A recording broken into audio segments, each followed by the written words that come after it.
vem ficar com os seus apóstolos após o seu sacrifício na cruz, né?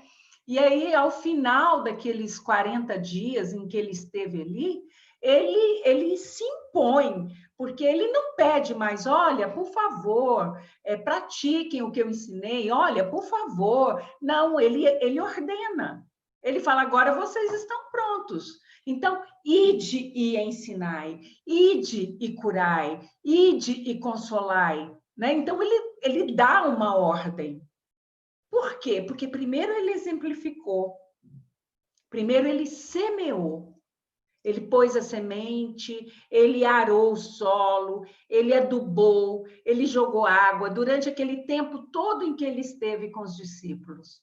E aí, quando a planta desponta da terra em direção ao sol, ele diz, agora você pode crescer, frutificar, né? Produzir e acima de tudo, né? Exemplificar tudo isso que eu passei. Né? Então, é importante a gente fazer sempre uma análise da nossa situação, sabe? Tá sempre nos comparando conosco mesmo, porque não adianta eu me comparar com o outro, comparando comigo, e eu perceber se hoje eu estou mais ou menos orgulhoso, se hoje eu estou mais ou menos arrogante, se hoje eu estou mais ou menos prepotente. Porque essas coisas não vão me ajudar. Não vão me ajudar em hipótese alguma. Nós chegamos no limiar de uma era que nós não vivemos uma situação parecida. É a primeira vez que os nossos espíritos estão experimentando essa transição. É novidade para nós. Mas nós tivemos a opção de não passar por esses, vamos dizer, constrangimentos que toda mudança impõe, né? Porque toda mudança, ela te exige muita adequação, muita flexibilidade, muita humildade, muito entendimento, né? Então, nos foi dada a oportunidade de não ser necessário, a não ser por missão, sofrer essas influências, né? Igual temos passado. O Sol tem tido explosões sucessivas, explosões solares, né, que a gente chama de tempestades solares sucessivas, e são essas tempestades solares que estão enchendo a Terra com essas energias que o nosso corpo sente. A gente não enxerga, mas o nosso corpo está sentindo. Então, nesse grupo aqui, com quase todos que eu falo, estão excessivamente cansados, estão excessivamente fatigados, sentindo dores no corpo, nesse ou naquele lugar, principalmente, Eleusa, nos ossos, né? Principalmente nos ossos. Por quê? Porque os ossos são o arcabouço do corpo. E os raios gama, que é o que está vindo muito, nós não temos estrutura para os raios gamas, né? Que é o que está vindo mais. Então, nós estamos sentindo muito isso tudo. E como que a gente consegue transitar por esse período de mudança, que a gente não sabe quantos anos isso vai durar, porque a gente não dorme na terra de provas e expiações e acorda na terra renovada. Não é assim que acontece, né? Esse período de transição é um período lento, moroso. Como a gente está estudando lá, a evolução não dá saltos, né? E como que a gente aguenta passar por tudo isso? Saindo da nossa própria órbita, em que a gente adora transitar, né? A gente adora ficar girando ali em torno do nosso umbigo, né? Com os nossos problemas, com as nossas coisinhas, só naquele mundinho nosso. Saindo disso e indo para o outro. Só quando eu faço isso é que eu sinto meu corpo mais leve, é que eu sinto menos cansaço, é que eu sinto mais disposição. Né? Então, essa voz de Jesus de 2000 anos, ela está reverberando agora, nesse momento. Olha o conselho que ele está nos dando. Olha, levanta dessa cadeira, vai lá, faz o que você sabe fazer, ensina, cura, consola, ajuda, dá um banho no enfermo, leva uma comida para alguém que está passando fome, faz alguma coisa, qualquer coisa. Ele está falando agora conosco, nesse momento. Né? Então, é uma questão apenas de nós ouvirmos e escutarmos, porque a gente ouve, mas não escuta. A gente vê, mas não enxerga. Por que que acontece isso? Porque existe uma coisa muito forte entre nós e o nosso espírito que se chama corpo. Enquanto o nosso espírito tenta se libertar desses liames grosseiros que o escravizam, o nosso corpo se deleita com o nosso ego. Ele se deleita, né, com a egolatria. Então, ele gosta de ser admirado, ele gosta de ser elogiado, ele gosta de ser paparicado, ele se melindra facilmente. Então, se o outro aponta o dedo para nós e faz uma crítica qualquer, nós nos ressentimos profundamente, ficamos magoados, nos trancamos, nos tornamos agressivos, né? Por quê? Porque não é o nosso espírito que está reagindo, é o nosso ego. E aí, seguindo o conselho de Joana de Ângeles, né? Nós precisamos sufocar o nosso ego. Nós precisamos afogar o nosso ego, dizimá-lo, para que possa renascer o nosso eu integral, o nosso eu verdadeiro.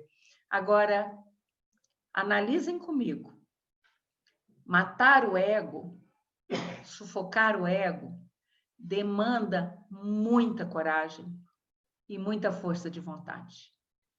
É uma morte dolorosa, porque nós estamos muito apegados às coisas materiais, às coisas que nos compraz dessa realidade atual, né? Então, realmente é uma morte.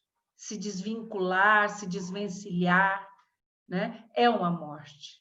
Eu fico pensando em Francisco de Assis, né? Indo na praça pública e se desfazendo de tudo aquilo que ele carregava no corpo, que era simplesmente uma roupa, e ficando nu, desnudo.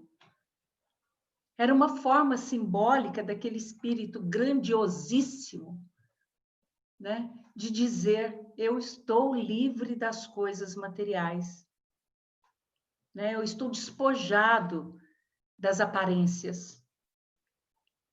Então, hoje, mais do que nunca, mais do que nunca, mais do que no século de Kardec, mais do que nos anos de Chico, agora, 2020, foi um imenso portal que se abriu e está nos sugando.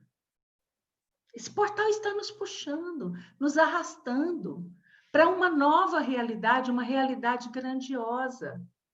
Mas do outro lado, tem o ego nos puxando para trás, querendo que a gente continue na nossa vida normal, que é o que todo mundo fala, né? Na nossa vida como era, eu quero a minha vida de volta. Eu escuto isso todos os dias, todos os dias. Estou esperando a nossa vida voltar ao normal. Eu quero a minha vida de volta. Eu quero voltar para... Nossa, eu não sabia que eu era tão feliz naquela vida. E que ilusão, porque aquela vida, primeiro que ela não vai voltar mais. Primeira coisa. Segunda, que ela era uma vida de faz de conta. Uma vida de ilusão, né? Então, a cada um de nós,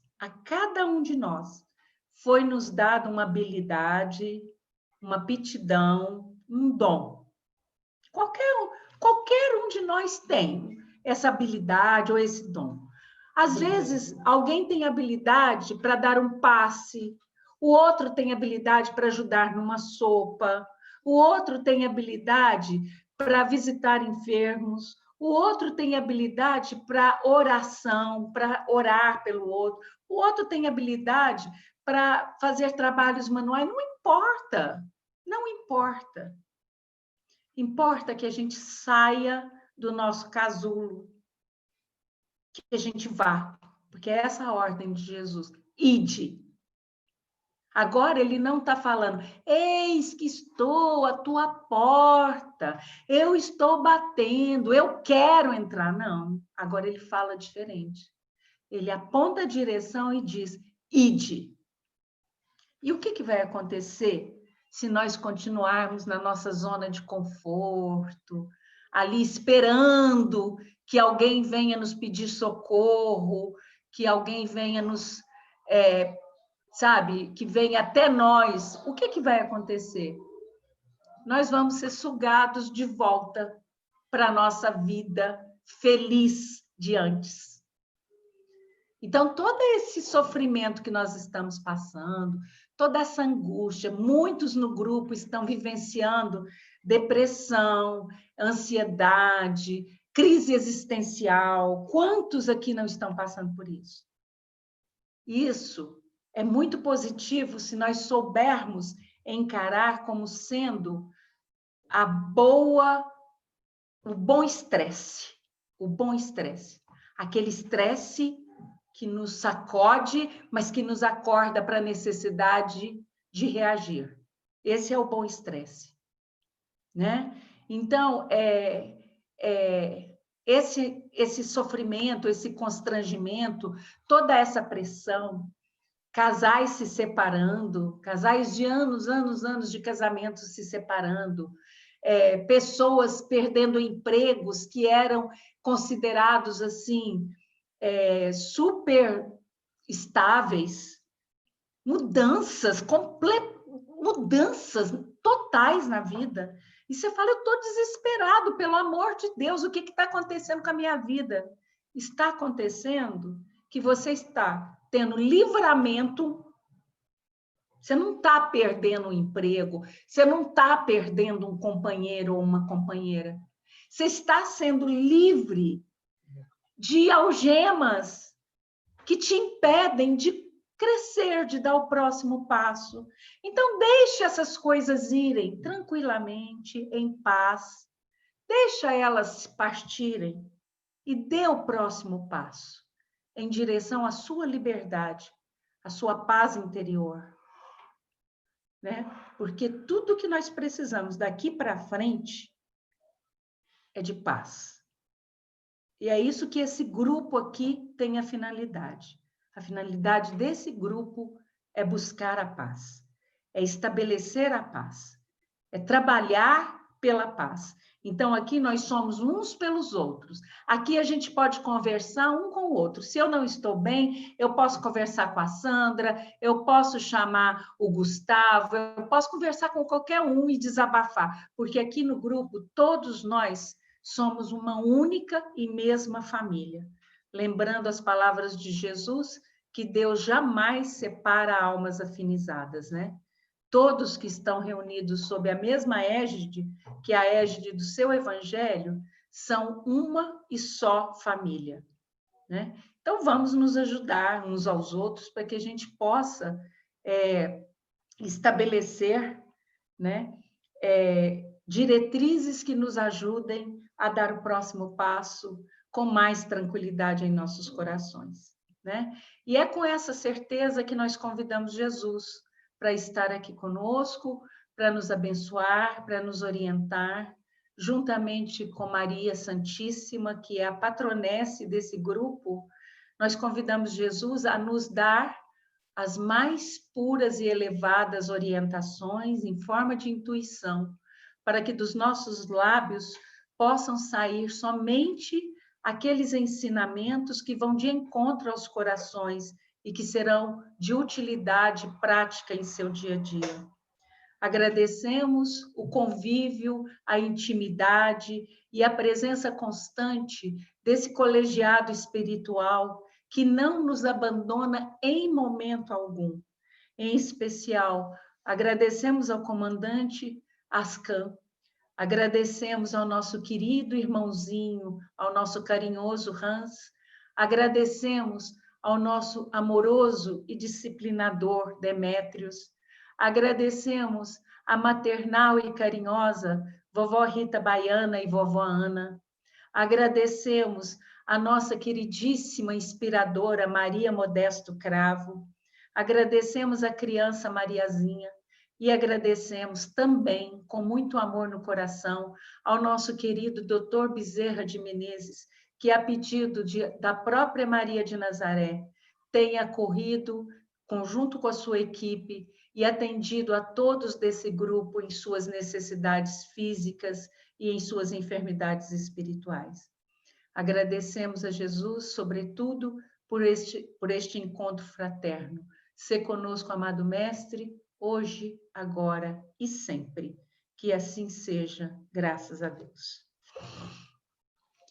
Pois bem, então vamos dar continuidade ao nosso estudo. Eu estou vendo aqui, ó, na minha tela, está aparecendo a Viviane Melo. A Viviane entrou no nosso grupo hoje. Ela foi apresentada pela Kate lá de Brasília.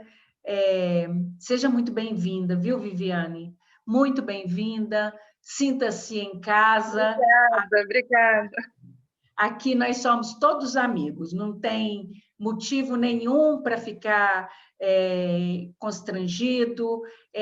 Nós vamos apresentar o estudo do livro O Mundo Maior agora. Nós estamos no 2º capítulo, estamos no parágrafo 9º do 2º capítulo, há exatamente 15 encontros. Você vê como a gente tem pressa de sair do estudo, né? Se você tiver alguma dúvida, você pode deixar a pergunta no chat, e aí, no final, a gente responde, tá bom?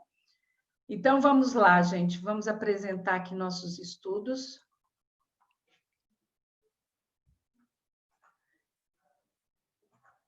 Então, aqui, ó, o livro Mundo Maior, 2º capítulo, que é a palestra do Eusébio, né? A preleção do Eusébio. E hoje nós estamos na parte 14. Eu acho que não é nem a 13, não. Eu esqueci de mudar aí, né?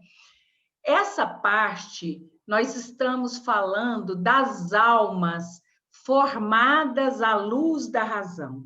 Então, Ascan achou por bem que explicássemos, né? Porque antes nós explicamos quem era aquela multidão de indecisos, né?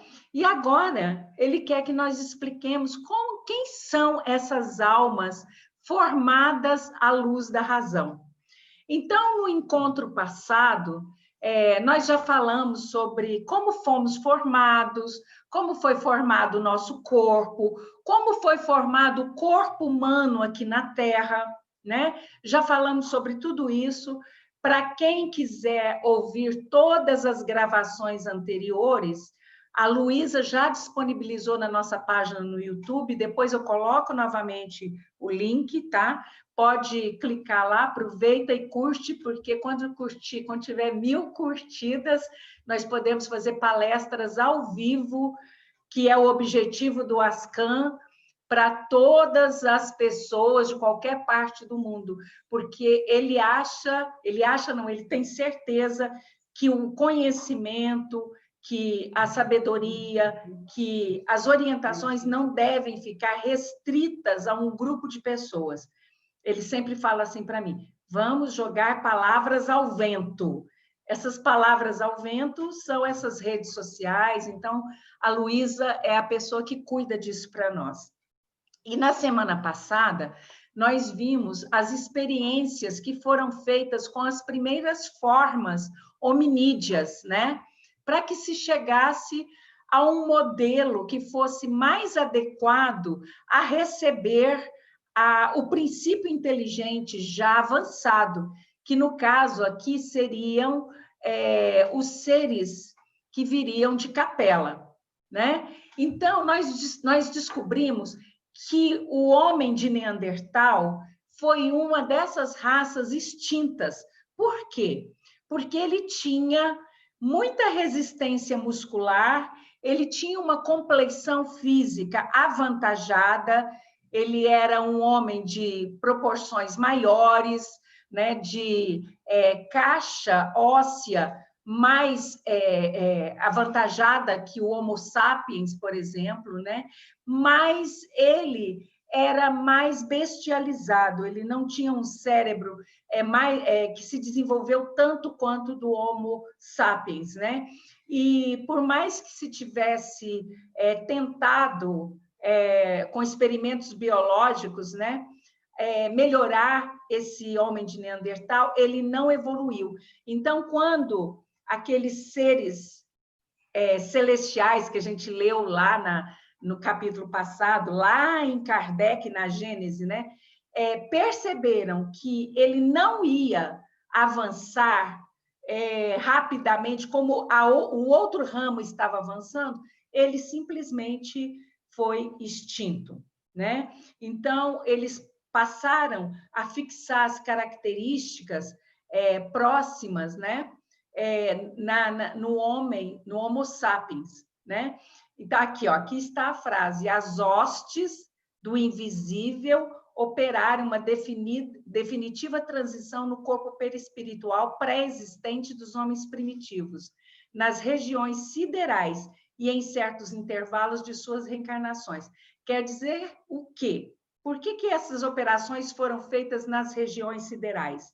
Nós sabemos que o DNA ele é manipulado por essas hostes divinas, que nós já vimos que são nossos irmãos das estrelas, não tem nada de magia aqui, não tem nada de sobrenatural, né? Então, os mensageiros de Jesus são os irmãos das estrelas e eles é que operaram essa definitiva transição nas regiões siderais. Isso aqui são palavras de Kardec, tá?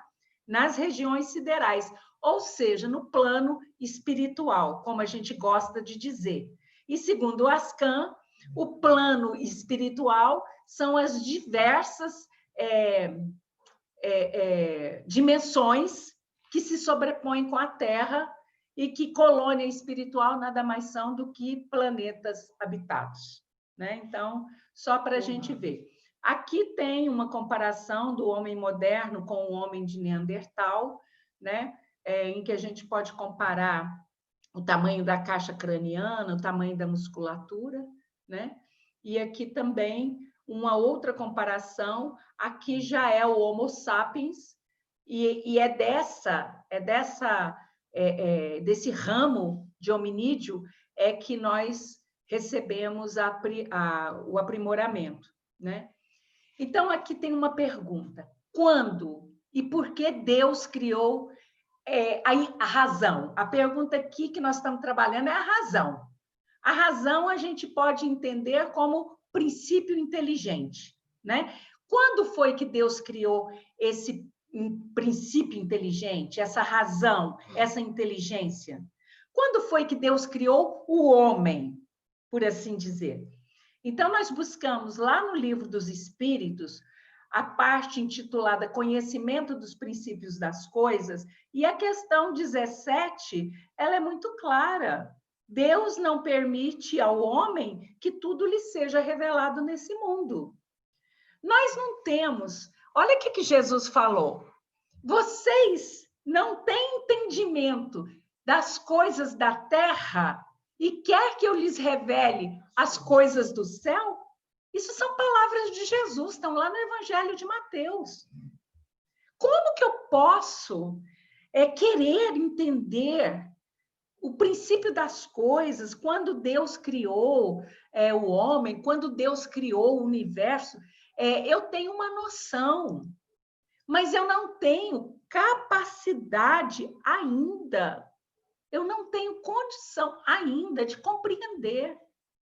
Assistam lá o filme da Lucy, para quem não assistiu, para vocês entenderem nós usamos 10% da nossa capacidade mental.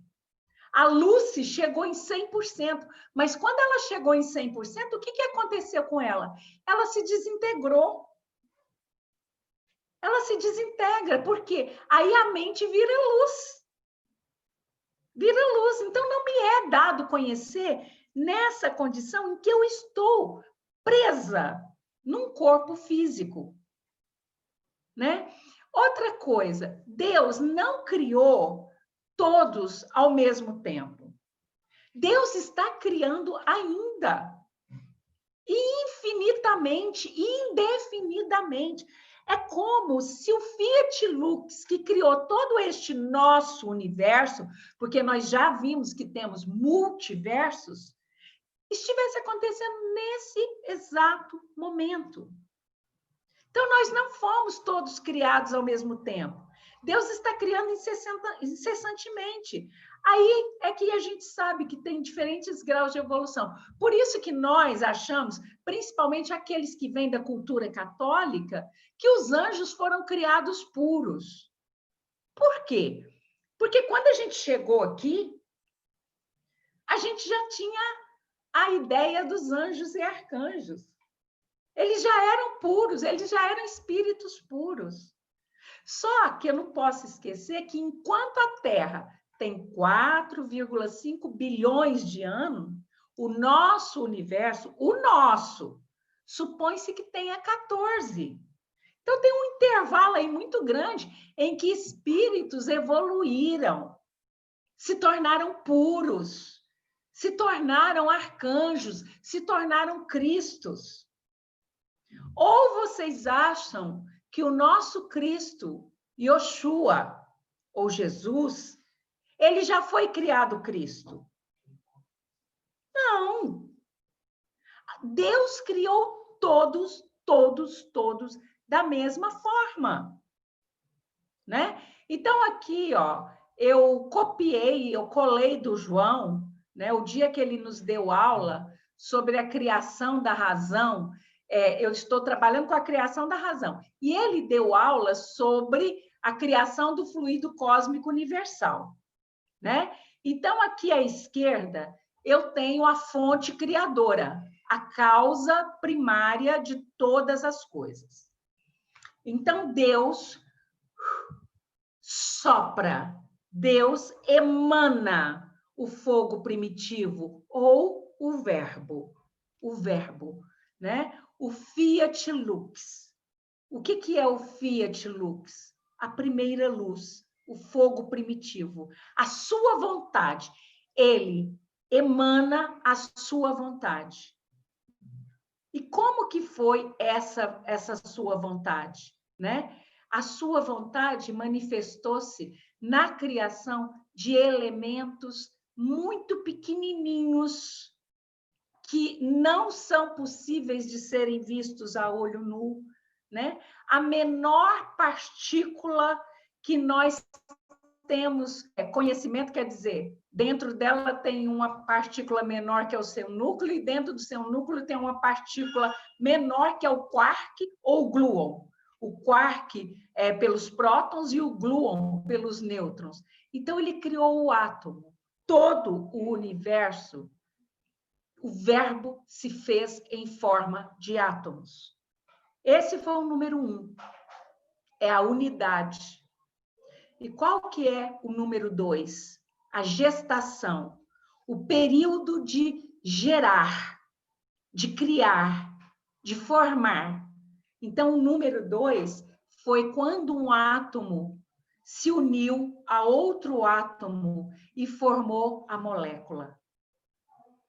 Aí é o número 2. Então, Deus emana a sua vontade, o Fiat Lux, em forma do seu pensamento criador, formando o átomo por todo o universo. E aí, esse átomo se une a outro átomo. Eu não vou entrar aqui nesses detalhes de química nem de física. Ele se une a outro átomo e forma a molécula.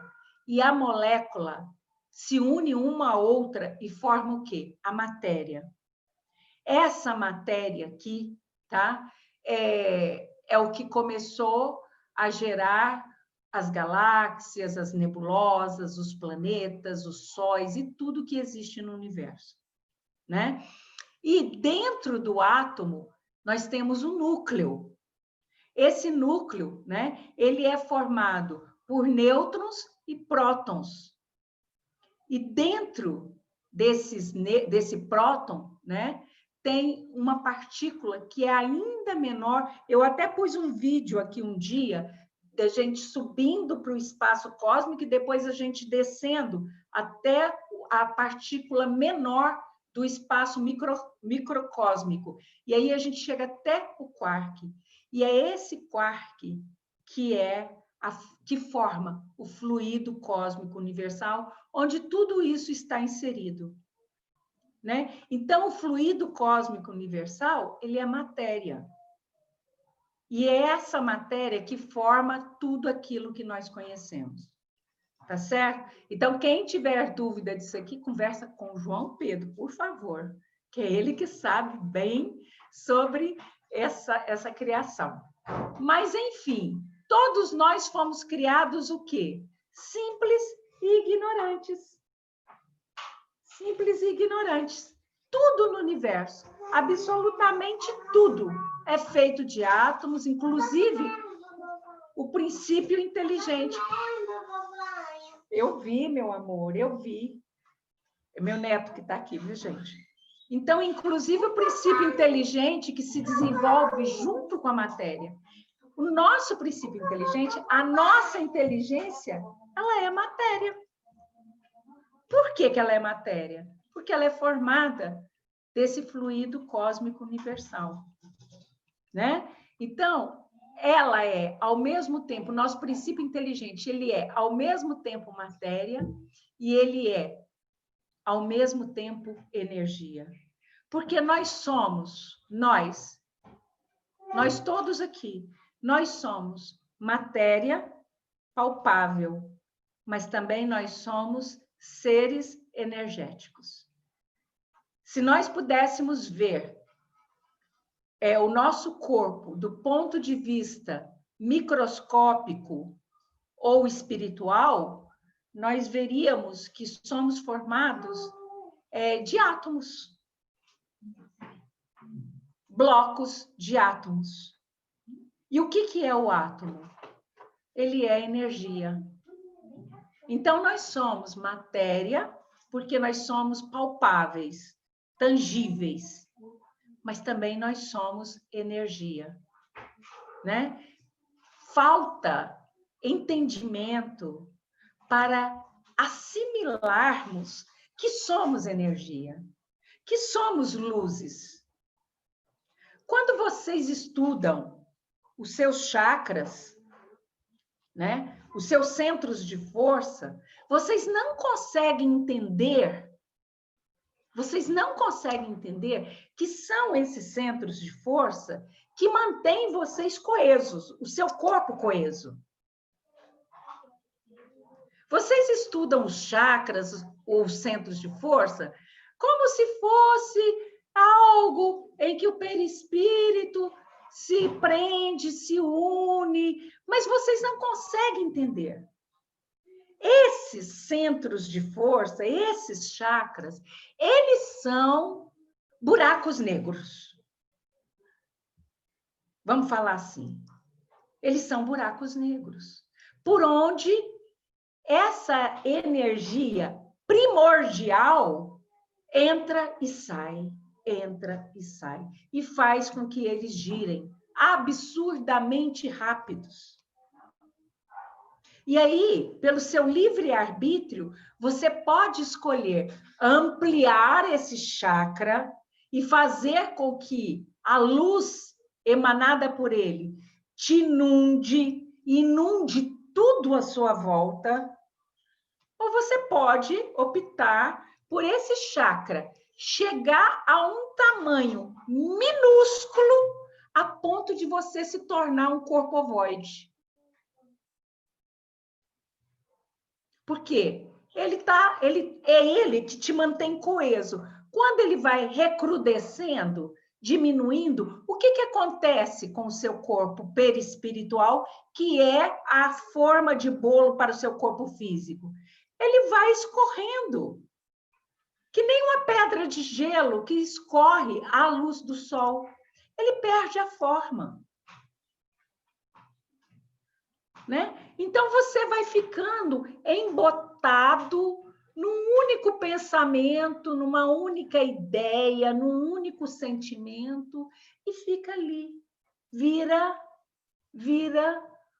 uma clausura, um grão, fechado num grão. Por isso que é tão importante esses conhecimentos do que você é. Aí, quando a gente fala para vocês, vocês são luzes, vocês são energia, vocês são co-criadores, vocês não conseguem entender e assimilar isso, que vocês podem alterar a realidade de vocês. Vocês podem alterar a realidade de vocês. Onde que está o mistério? Não tem varinha de condão dos seus filmes fantasiosos, não existe. Existe pensamento disciplinado, existe pensamento direcionado, ligado naquilo que você quer. Olha o que Jesus te disse. Pegue a candeia e coloque no alto para que todos que venham à tua casa possam vê-la e ela possa iluminar a todos. Ele está falando isso para você.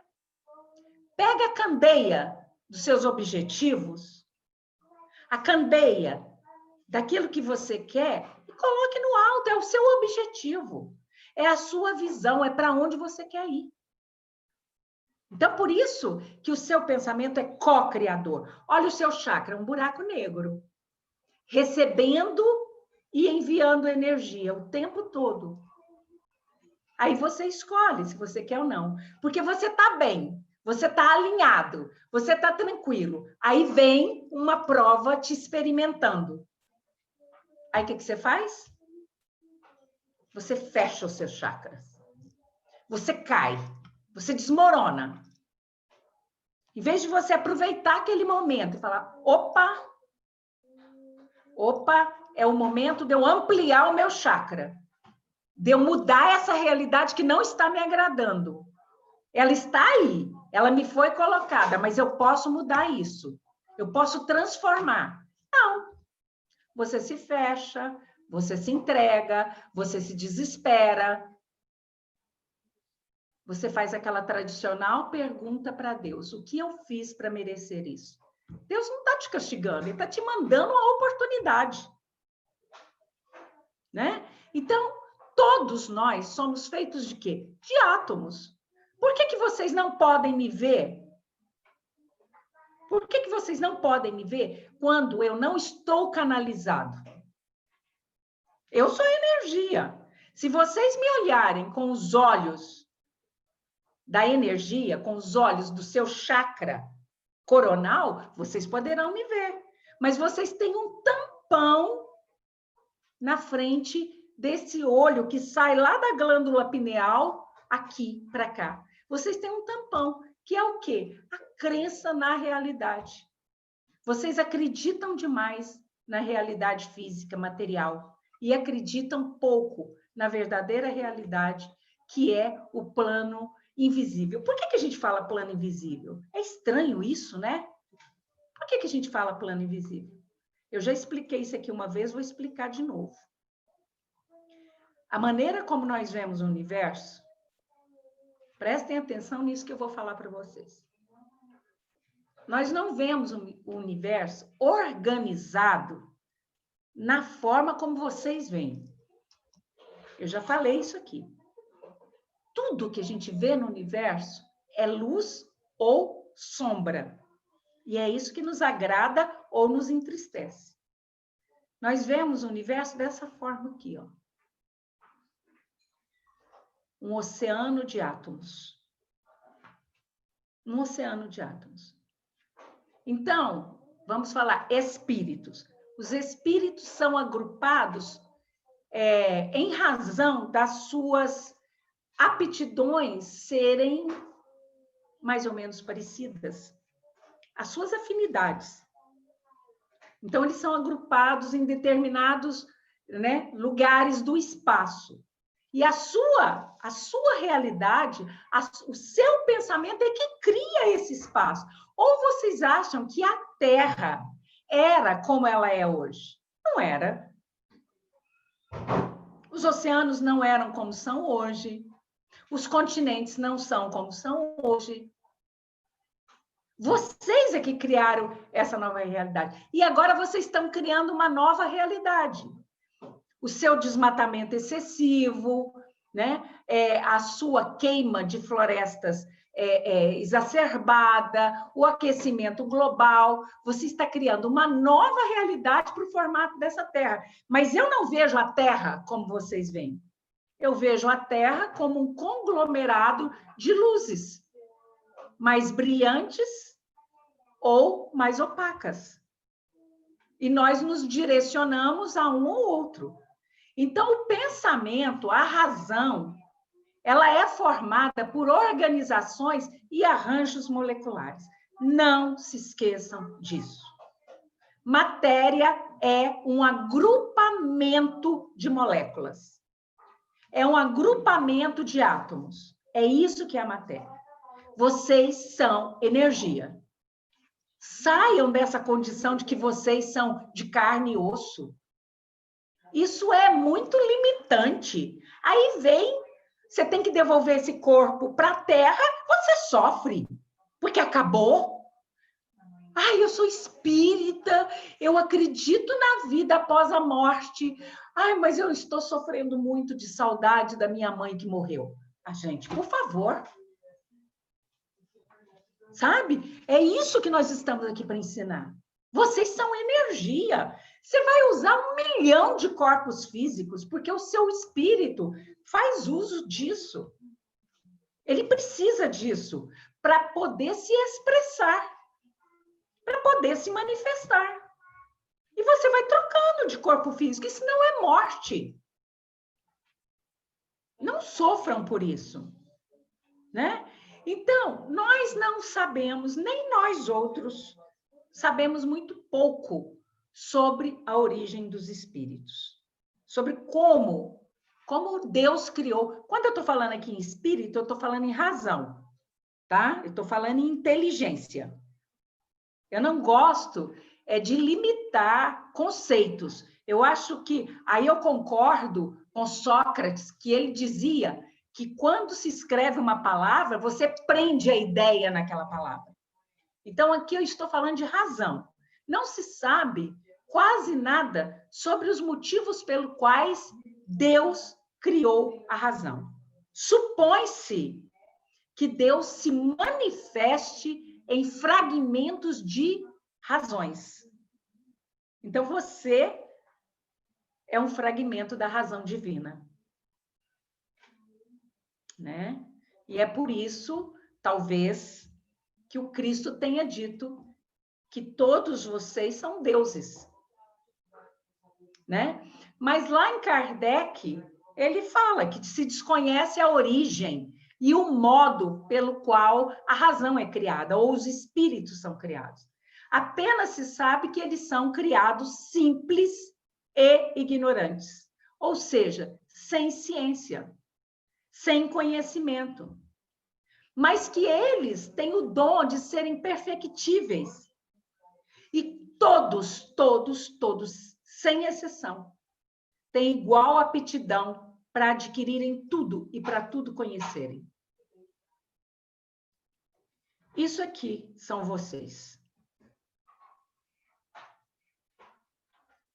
Vocês nada mais são do que uma cadeia de DNA. É aqui que Deus habita em vocês, no DNA.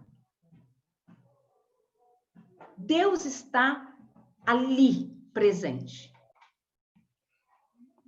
E tudo no universo segue esse mesmo modelo, né? Então, como que essa razão foi criada? Nós já vimos que tudo começa pelo átomo. Mas nós já estudamos também que do átomo nós passamos ao quê? Ao reino mineral. E que do reino mineral nós passamos o quê? Ao reino vegetal. E que depois nós passamos ao reino animal. Por conseguinte, ao reino hominal. E depois nós vamos passar a ser espíritos puros, anjos, serafins, querubins, arcanjos, cristos e qualquer nome que vocês queiram dar para as classes mais próximas à fonte criadora. Né? Então, a razão, ela começa como um princípio inteligente inserido no DNA. E esse DNA é que vai evoluir, é que vai desenvolver-se. Então, esse caminho entre o mineral e entre a inteligência humana é um caminho milenar, de milhares de anos, e que ainda não terminou. Nos nossos estudos anteriores, nós mostramos que nem a forma física de vocês está finalizada, quanto mais a razão. Quanto mais a inteligência. Ou vocês pensam que vocês já vão sair da Terra prontos, evoluídos? Não vão. Tem muito caminho ainda pela frente. Tem muita estrada ainda para vocês percorrerem. Isso é motivo de desistência? É motivo de desânimo? Não, é motivo de satisfação, de saber que a nossa evolução ela é dinâmica. Ela é infinita. Então, a questão 115, também, só para reforçar isso aí, que nós já falamos, uns foram criados bons e outros maus? Não. Novamente, Kardec fala, todos foram criados simples, ignorantes, sem conhecimento. Mas Deus deu a cada um o dom de progredir, de evoluir, de chegar à perfeição. Não a perfeição absoluta, porque senão você seria Deus. Mas e se você for fragmento da razão divina? Você é parte desse todo. E isso não é metempsicose, que nós vamos ver mais para frente. Então, lá no Céu e o Inferno, no capítulo 3, o item 6, o codificador cita que os espíritos são criados simples e ignorantes, mas dotados de aptidão para tudo conhecerem e para progredirem. A gente não pode esquecer disso. Vocês estão tendo uma oportunidade ímpar de crescer nesse ano em especial. Se você olhar aqui a evolução do chakra, olha que interessante.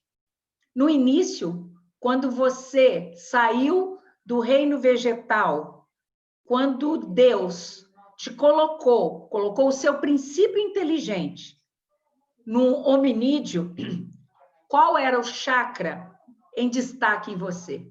Qual era o chakra que tinha maior evidência? Né? Era o chakra ligado à reprodução. Por quê?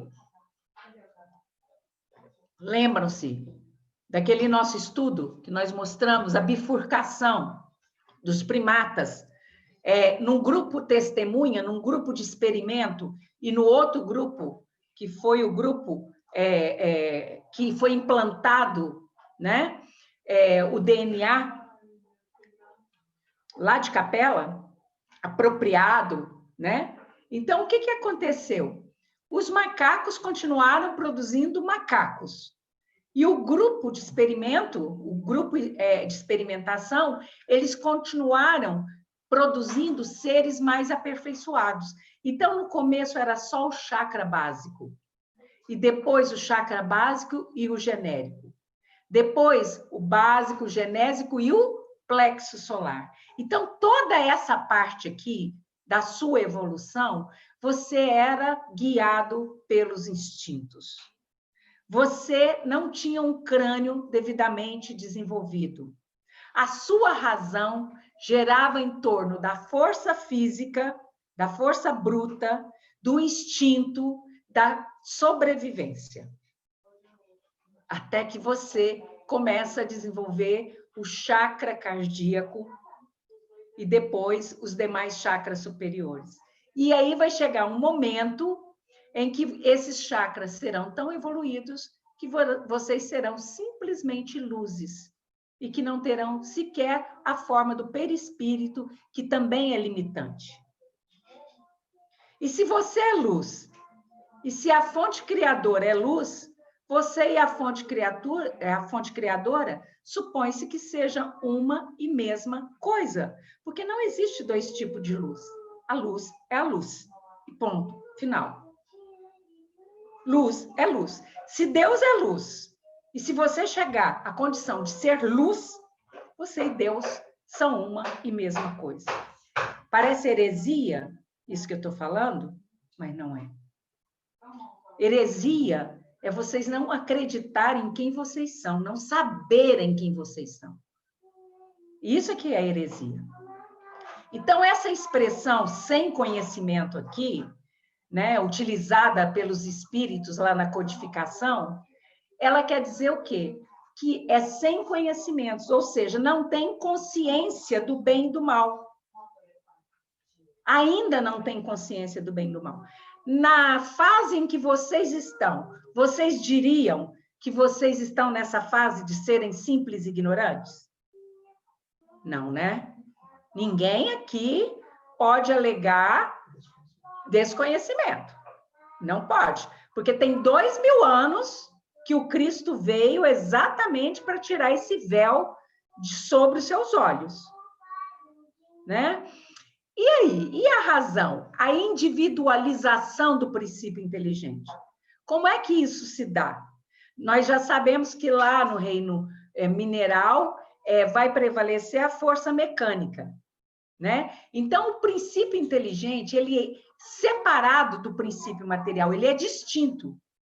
Ele vai se individualizar, vai se elaborar, vai evoluir, vai passar pelos diversos graus da animalidade.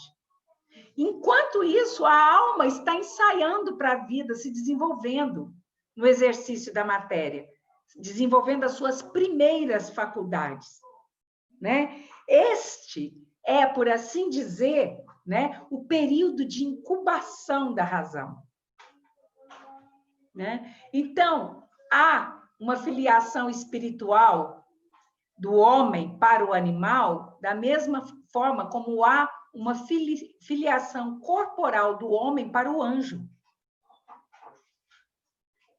Existe isso, né? E quando você troca de corpo, como nós falamos aqui da morte, é como se você trocasse de roupa num ano 500 vezes. E você continua sendo você. Você só trocou de roupa. Ao longo dos milênios, você pode trocar de corpo 1 milhão de vezes. E você vai continuar sendo a sua alma individualizada. Né? Por quê? Porque o seu princípio inteligente, ele vai se aprimorando, ele vai adquirindo essa individualização. Né? Então, aqui citando André Luiz, lá no livro Evolução em Dois Mundos, o que é essa individualização do princípio inteligente? É a consciência de si mesmo. Isso começou a ocorrer lá com o Homo sapiens. Tira fora o Neandertal e vamos investir no DNA desse Homo sapiens. E o que significa sapiens sapiens? Significa sabe que sabe. É o que acontece com vocês. Vocês sabem que sabem. Então, começa a sensibilidade voltada para a epidermia, para o tato, para o contato, para os sentidos. Né? E a ação somente nos limites do ambiente próprio. Então, o Homo sapiens, ele começa a desenvolver o seu sentido mais apurado para a manutenção da vida, para matar sua fome, para proteger-se do frio ou do calor, do medo, que tem um papel muito importante nesse desenvolvimento da razão, né? Mas, principalmente, essa individualização do princípio inteligente se dá pelo uso da palavra. O pensamento e a linguagem, o desenvolvimento do pensamento e da linguagem.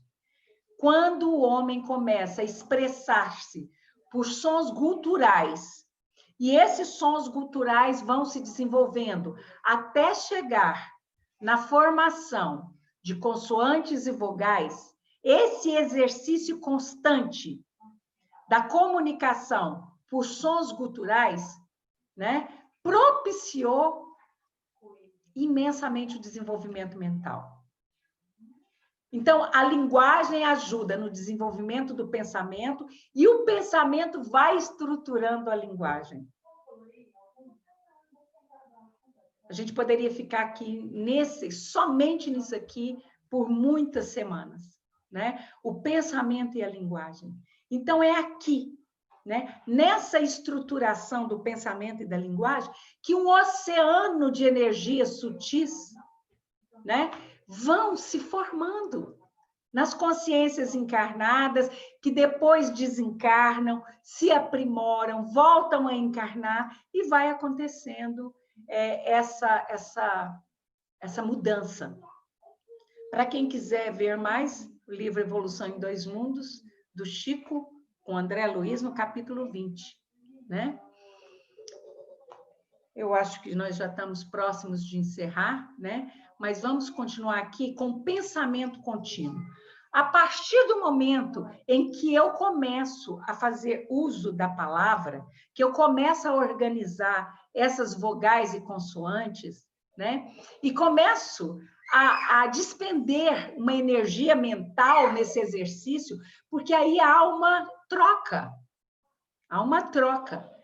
Todas as vezes que eu tenho que lembrar de um som que eu emiti, que queria dizer mamute, então o meu cérebro criou um arquivo em que guardou a memória auditiva, fonética, daquele som que ainda era gutural, mas que quando eu pronunciava, todos da minha tribo entendiam que ali havia um mamute. Então, eu criei um arquivo.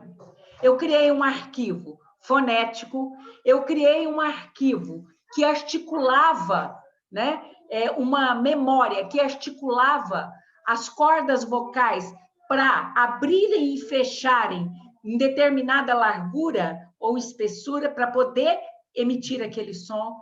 Eu criei memórias que ligavam, faziam a conexão entre aquele som e aquele objeto ou aquele animal. E eu criei o mais importante de tudo, que é o número 3, que é o quê? A comunicação com o grupo. Né? Então, com o exercício da palavra, a energia mental do homem primitivo, ela encontrou insopitável aceleração na sua evolução. Ela foi adquirindo mobilidade, elasticidade, ela foi adquirindo o quê? Lógica, foi se desenvolvendo a lógica. A partir daí, ele não só emitia aquele som, mas ele passou a desenhar, a grafar aquele som que queria dizer aquele objeto, que queria se referir àquele objeto, começou a gravar nas cavernas, começou a registrar nas cavernas. Vocês estão entendendo? Nós estamos resumindo muito aqui, mas muito, muito, muito. Mas vocês estão entendendo como que a razão foi dando seus primeiros passos? Aonde é que o homem se perde nisso tudo, né? Onde é que o homem extravia nisso tudo, né? Isso que é importante, é o que nós queremos estudar, né? Então, veja bem, a emissão do pensamento daquele homem primitivo, em sintonia com as mentes de todos os outros do seu grupo, fazendo uso da palavra, expressando o seu sentimento ou o seu pensamento, desenvolveu os processos mentais. Foi desenvolvendo a razão. Então, ele faz uma assimilação da onda mental, porque o esforço dele para poder comunicar aquele som, ele achou que aquele som era o mamute. O esforço dele e o esforço do outro para assimilar que aquele som era o mamute, criou o quê? Uma associação de ideias, uma conexão entre o comunicador, o emissor e o receptador. Criou uma conexão. Estava criada a comunicação. A partir daí, o homem desenvolve-se. Né? E aí vem a associação de ideias, posteriormente vem a meditação. O que era meditação? Vamos falar dos tempos primitivos da razão. Ele abate o mamute.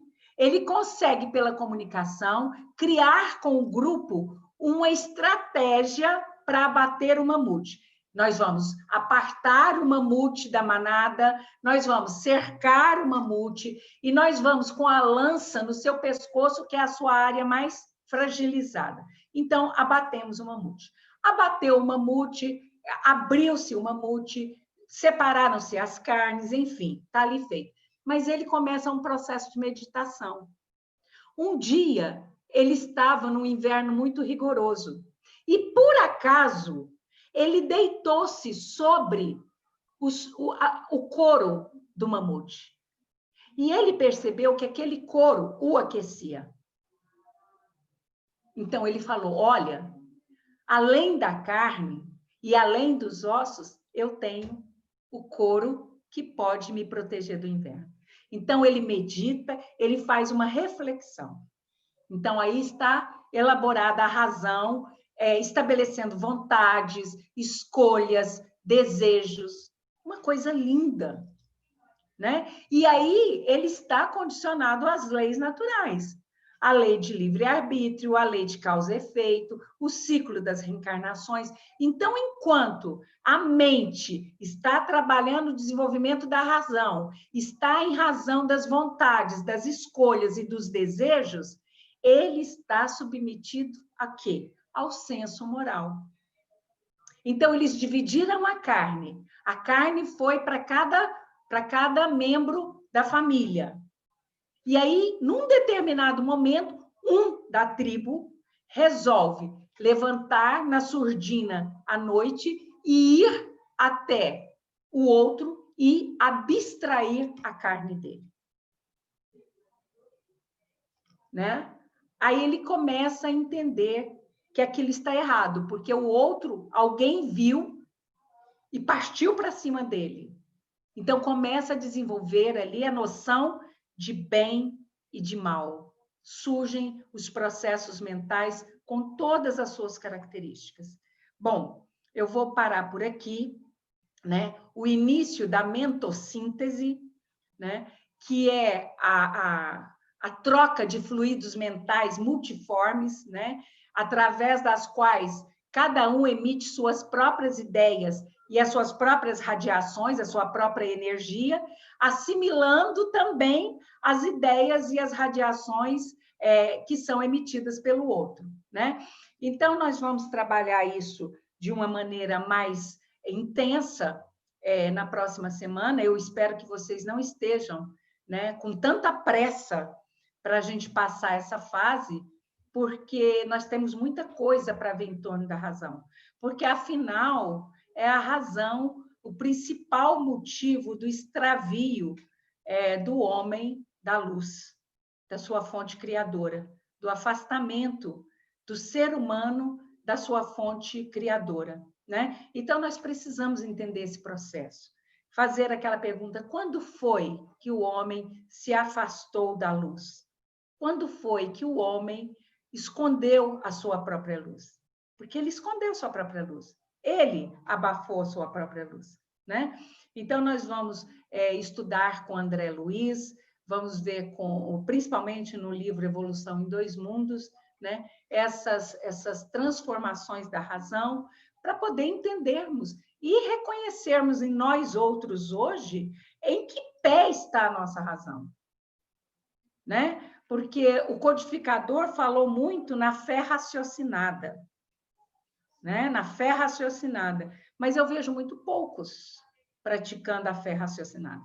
Eu vejo muitos praticando a fé conforme seus desejos, conforme suas aspirações. Então, tem muita fé, mas dentro patamar em que não pode sair daquilo que eu quero, porque se sair do que eu quero, eu perco a razão, né? Aí você escuta alguém falar assim, não, eu sou uma pessoa, ou fulana é uma pessoa muito equilibrada, uma pessoa muito centrada, mas alguém o fechou no trânsito e ele perdeu a razão e partiu para cima do outro. Quem perde a razão, não tem razão. Então, nós precisamos conhecer como se dá a formação da razão, conhecer os meandros da razão, conhecer o porquê que nós agimos de uma forma ou de outra forma. Para quê? Para domar esse cavalo selvagem. Domar esse cavalo selvagem. Porque o dia que nós domarmos esse cavalo, ela vai estar submetida à nossa essência. A nossa essência, não ao nosso ego. Hoje, a razão está submetida ao ego. Ou vocês aqui, qualquer um aqui vai falar que não. Olhem para as suas vidas. Olhem para o que acontece com vocês. E veja se não é dessa forma. A razão hoje está submetida ao ego. Nós queremos mostrar a vocês como fazer com que a razão fique submetida à sua essência. A sua essência é divina. A sua essência é luz. Né? É esse o nosso objetivo. Algum questionamento para mim, nesse momento? Eu tenho, mestre. Posso? Pode. O senhor disse que o nosso chakra coronário, ele tá com um tampão na frente. E ele tá com um tampão porque a gente encara mais essa realidade que a gente vive do que a realidade real. Mas como que a gente pode encarar de outra forma, então? Tipo, como que a gente pode começar a enxergar que nem vocês? Ótima pergunta. Muito boa pergunta. Do ponto de vista fisiológico, o chakra coronário, ele é uma extensão da sua glândula pineal. A sua glândula pineal, ela é responsável pela formação do seu globo ocular, dos seus 2 olhos. E ela também, ela deveria ter formado um terceiro olho, mas ela parou. Então, por que ele tem um tampão? Porque o que você faz com a sua glândula pineal? Desde a primeira infância, você usa flúor. O flúor, ele é o quê? Um calcificante da glândula pineal. Então, você dificulta que ela possa ampliar-se e possa entrar em contato, né, com o plano invisível que ela tem. É ela que faz essa comunicação. Depois, os seus pais, devido à sua necessidade de formação física, te embotam, te enchem de quê? De sangue, de carne vermelha, né? Esse sangue permanece no seu corpo cada vez que você come um bifinho, ele vai permanecer no seu corpo por aproximadamente 40 horas em estado de putrefação. Enquanto isso, ele vai emanando energias deletérias. Adivinha para onde vão essas energias? Aí chega a sua adolescência, a sua juventude. Você não toma sucos naturais. Você toma o quê? Bebidas químicas, gaseificadas, cheias de componentes químicos. O que isso faz com sua glândula pineal? Então, quer dizer, é todo um processo. A sua glândula pineal, que tinha o tamanho de uma bola de tênis, ficou do tamanho de uma ervilha, menor que uma ervilha. E é por isso que você não tem essa facilidade para poder visualizar as coisas que, entre aspas, são invisíveis.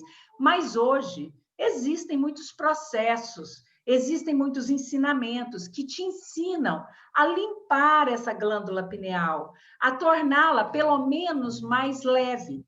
E aí te abre muito esse campo visionário.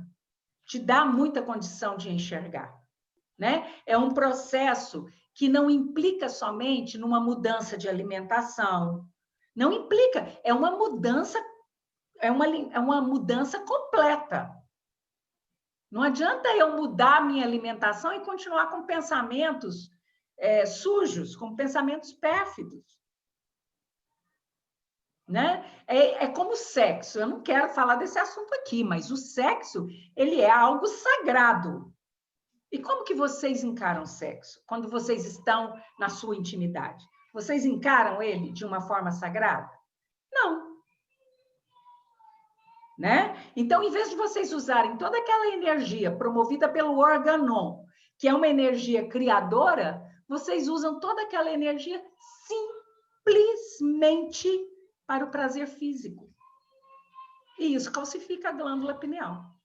Mas é assunto para muitas horas, viu, João?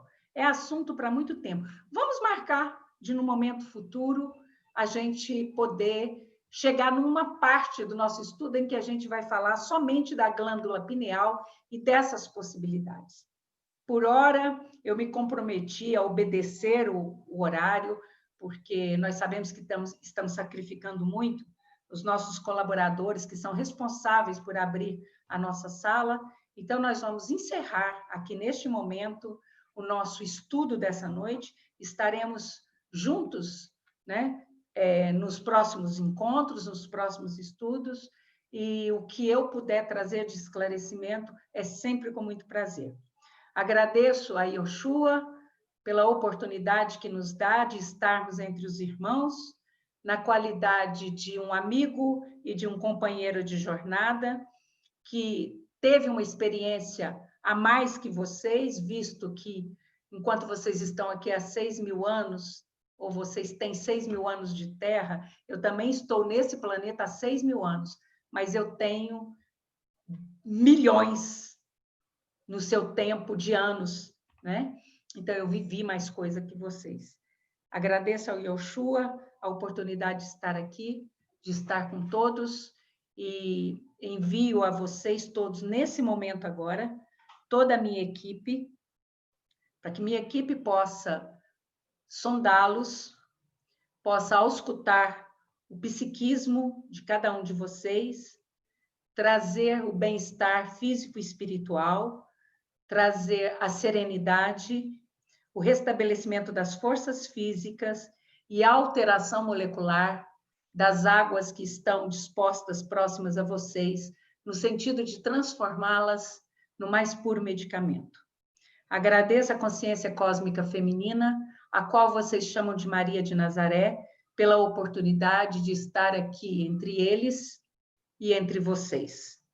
E agradeço a todos os colaboradores e ao colegiado espiritual que me assessoram e que viabilizam a oportunidade de estarmos juntos todas as semanas. Muito obrigado e câmbio final.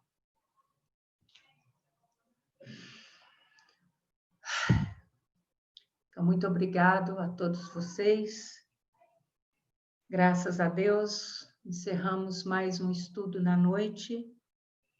Que Jesus possa nos abençoar imensamente. Vamos fazer a oração que Jesus nos ensinou para fechar este encontro abençoado. Pai nosso que estais nos céus, santificado seja o vosso nome. Venha a nós o vosso reino. Seja feita a vossa vontade, assim na terra como no céu. O pão nosso de cada dia nos dai hoje. Perdoai as nossas ofensas, assim como nós perdoamos a quem nos tem ofendido. Não nos deixeis cair em tentação, mas livrai-nos da prática de todo mal, porque teu é o reino, o poder e a glória para todo sempre. Que assim seja, graças a Deus. Ave Maria, cheia de graça, o Senhor é convosco, bendita sois vós entre as mulheres.